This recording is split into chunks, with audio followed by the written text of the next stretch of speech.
today we're going to have a look at some treen. Now the term treen, everyone's familiar with it these days because it's bandied around on quiz programs, antique programs and all of that.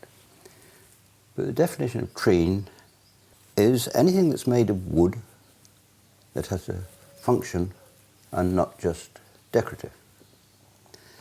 And originally smaller than the wheel of a spinning wheel. But it gives you so much scope. Every trade, every sport, massive of scope for treen. Most of the things here would be classed as treen. The authority on treen, I think it's still so, was Edward Pinto. And he collected a few thousand pieces. But he collected from all over the world. I try to keep mine from this country. Anyhow, we'll have a look at some treen. All shapes and sizes. See these little bent wood measures, dry measures.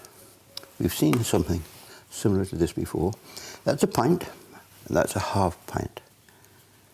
They use pints and gallons in dry measure as well as liquid. It's got the stamp. It had to be stamped for the inspectors. And that's just half pint and pint.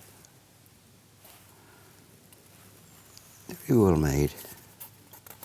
That's a sort of thing that would be very useful, made of treen. These are interesting. You might recognise them. They're the bales which sat on the cricket stumps. Again, treen, nicely turned. But these have been made out of lignum vitae, and they are twice as heavy as the ordinary ones because they use those on a windy day. One here looks like it either got hit with a bat or a hard ball or something, a little bit damaged. They're lovely. There's some very small bits. That, fashioned like a bit like a shoe, it's a pipe tamper. You could tamp the ball of the pipe with that one, and also with that one. The edge was a little bit sharper, but it's been used across there to scrape around the inside of the bowl of the pipe. This came in very handy. Very useful if you're going to mark, or if you were going to mark some laundry with a pen and ink. You could put the material over that, then clamp it quite tightly over that, over the edge. So then when you were writing with a pen, I have found this, the pen, the material kind of comes down with the pen if you don't hold it tightly. Simple and most useful.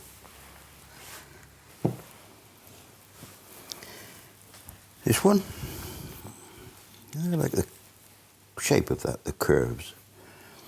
That was used to shape bowler hats. There's a whole set of them for different parts of the hat.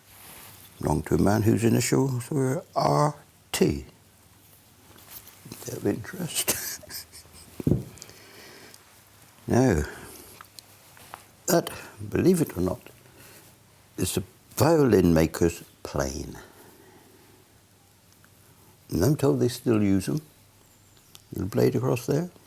But it is quite slightly curved, dished. But lovely bits and pieces. You can understand people collecting those, can't you? Different trade altogether. These were for plumbers, when plumbers were working on lead pipes. If you had a pipe and you wanted to join the two ends together, solder them, if he hammered that in one end, it would spay it open.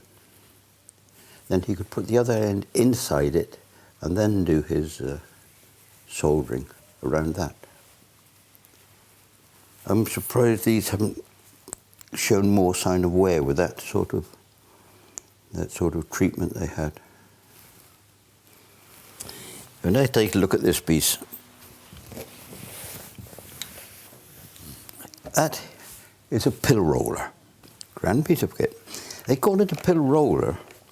I have met people in here who have used them in the past. So as far as I can make out, this piece only cut the substance, whatever it was, a paste, into sections. It was rolled up and down there. They went straight over, and presumably they fell into that little box. You could also turn that plate over for a different size pill.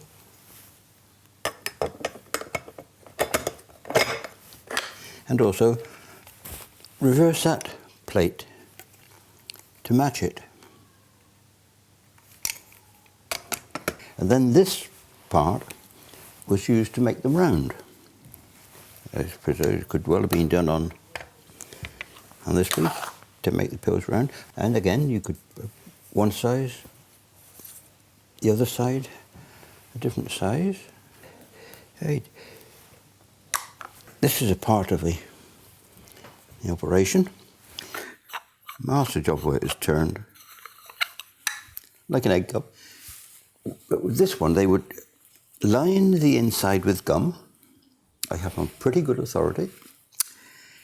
And then with silver or gold leaf. Pop the pills in, shaken around, they would get coated in the silver or the gold. I always thought it was so that they could charge the gentry a bit more for the pills, but I'm told it was so that the pills got further into the system before they started working. We're finished with our pill making and move on to this one. I don't think they use these today, but it's called a choirmaster's pitch pipe. I suppose it would have the same function as the tuning fork. These are on slides, they slide in and out, and they're marked off with notes up there. It's a bit unusual to find double ones. They're usually single. I do wonder whether wood expands a bit or shrinks according to the weather, how accurate it was, but I like it. It does quite a good note, actually, very clear. It does a very good cuckoo. And a lot of people have heard the cuckoo round Waterbury over the last year or two. They hadn't heard it for a long time. So that keeps them happy.